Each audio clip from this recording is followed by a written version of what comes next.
Hello everyone and welcome to this podcast for the Light Review with me, Chris Fordham, looking into how different creative industries approach lighting design. We are joined today by Kar, an interior designer at Zaha Hadid. So welcome, Kar. I trust you're well. Thanks for taking the time to talk to us. It's very kind of you. Thank you for having me. Yeah. It's a pleasure. So my first question really is, what role does light play for you in your projects as an interior designer? And what is the most important aspect for you when it comes to lighting design? Well, before answering that question, I think the main thing is to make a distinction. At Zaha Hadid, we have interior architecture as opposed to interior design. Okay. And, basically, I'm qualified as an architect, but, we specialize in interiors. And I think the difference being that when you say interior architecture, you tend to think more about the spatial qualities of it. Because as architects or the way we approach our design is always as one continuous cohesive whole. So there's really not so much a line between where the architecture ends and the interior begins. And I think it's the same with lighting as well, because lighting it's not so much as an effect, so to speak, but it's really the thing that allows you to perceive the architecture. I mean, it's so fundamental, right? The shapes, the forms, be it the exterior, but also for the interior. So I think it's an, important essential role in any design, be it the architecture, the exterior, or the interior. Obviously, that's exactly what you want to hear from the likes of yourself. I mean, I know, do you use lighting designers for your projects or? Yeah, definitely. Because they're the specialists, right? I think for us, as interior architects or as architects even, we have a sense of what we want to do with the forms, obviously because we're trained in that, right? And the space we want to create. But it's very important to work with specialists like a lighting designer to enhance it, to bring it to life, to kind of even tell the story even better, yeah? And I think lighting can do that.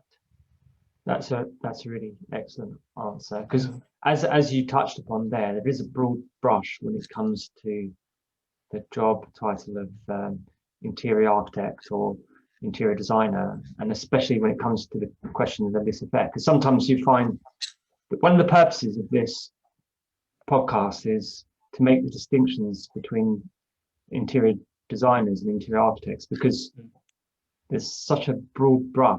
I mean, you could really, and you could find one interior architect just completely out of their depth with certain elements, whereas another would be really happy to, because the in-depth knowledge that you have of architecture is obviously helpful for you in that as well.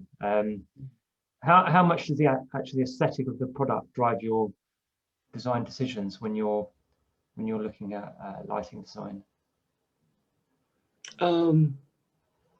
I think it's very important because I think it works both ways, right? And I think it's a collaborative approach, isn't it?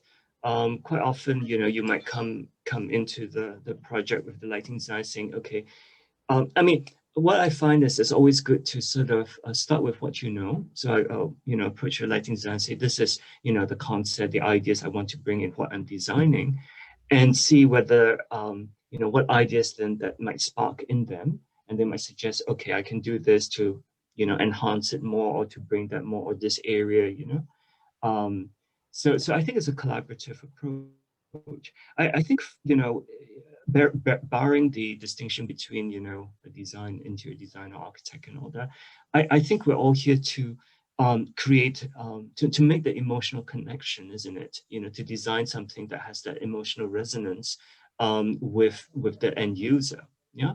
And be it in the spatial design or in the lighting, I think all of this has to work together to really, bring that forward, that, because at the end, whether you connect to a space or not, I think that's like the fundamental test, isn't it? Yeah, well, for me, it's a holistic approach, and it makes complete sense, because it shouldn't be an add-on.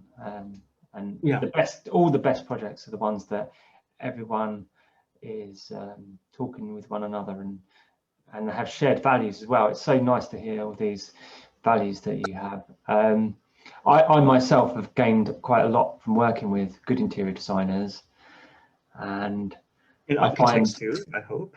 and architects, they're very, Yeah, yeah. it's very interesting. Some of the architects, they really push the boundaries of what you can do. Yeah. And you do question some.